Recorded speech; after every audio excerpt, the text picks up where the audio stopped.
ใส่ใจสัญญาไว้เจ้าคือบ่จำอายรอน้องทุกเศร้า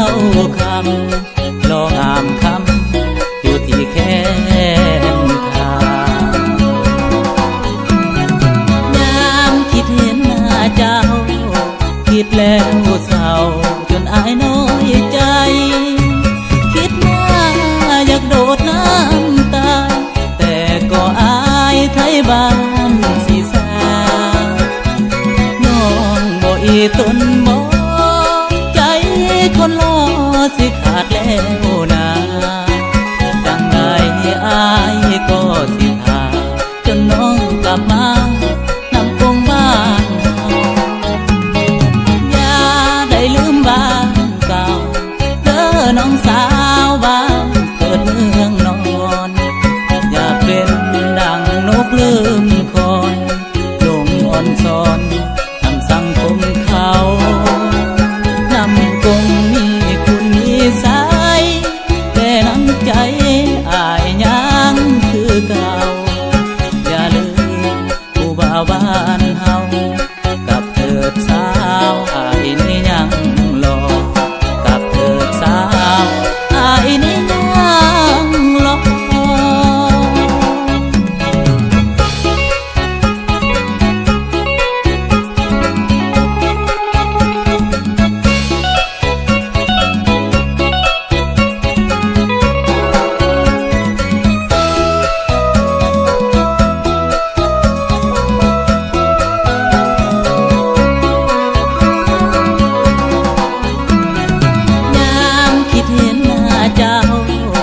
คิดแล้วเศร้า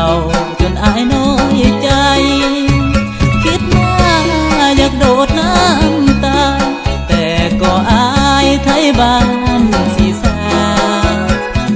น้องบ่อีตนบ่ใจคนรอสิขาดแล้วนะจังไงอายก็สิหาจนน้องกลับมานำคงบ้านลืมบ้านเก่าเด้อน้องสาวบ้านเกิดเมืองนอนอย่าเป็นดังนกลืมคนลงอ่อนซอนทำสังคมเขานำกงมีคุณมีสายแต่น้ำใจอายยังคือเก่าอย่าลืมผู้บ่าวบ้านเฮากับเถิดสาวอายนี่ยังรอกับเถิดสาวอายนี่ยังรอ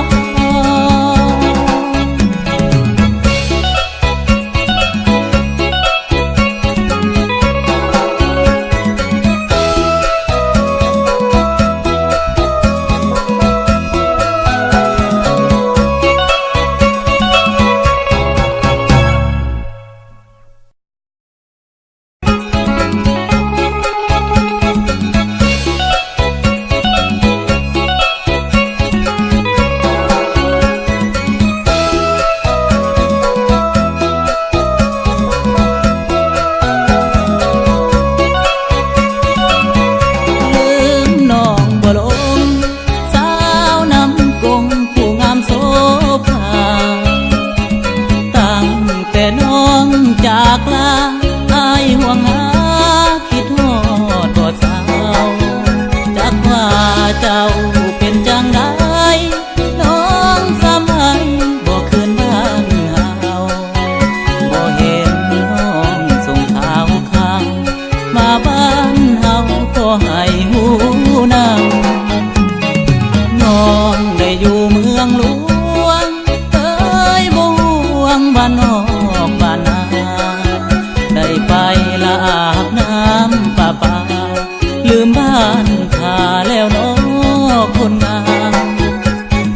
เจ้าบอกคิดใส่ใจสัญญาไว้เจ้าคือบ่จำอายรอน้องทุกเศร้าคำรองามคำอยู่ที่แค่ทางยามคิดเห็นหน้าเจ้าคิดแล้วเศร้าจนอายน้อยใจคิด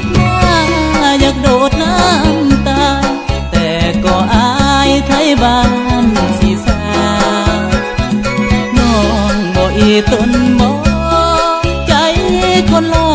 สิขาดแล้วนะจังใดอายก็สิหาจนน้องกลับมานำกงบ้านอย่าได้ลืมบ้านเก่าเด้อน้องสาวบ้านเกิดเมืองนอนอย่าเป็นดังนกลืมคนลงอ่อนซอนทำสังคมเขานำกงมีคุณมีสายแต่น้ำใจอายยังคือเก่าอย่าลืมผู้บ่าวบ้านเฮากับเถิดสาวอายนี่ยังรอกับเถิดสาวอายนี่ยังรอ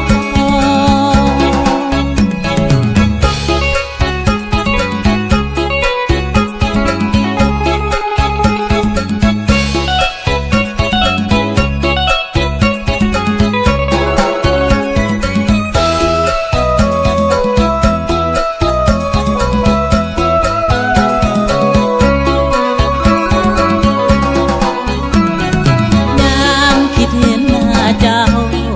คิดแล้วเศร้าจนอายน้อยใจคิดว่าอยากโดดน้ำตาแต่ก็อายไทยบ้านสีสาน้องบ่อีตนบ่ใจคนรอสิขาดแล้วนะจังใดอายก็สิหาจนน้องกลับมานำกงบ้านอย่าได้ลืมบ้านเก่าเด้อน้องสา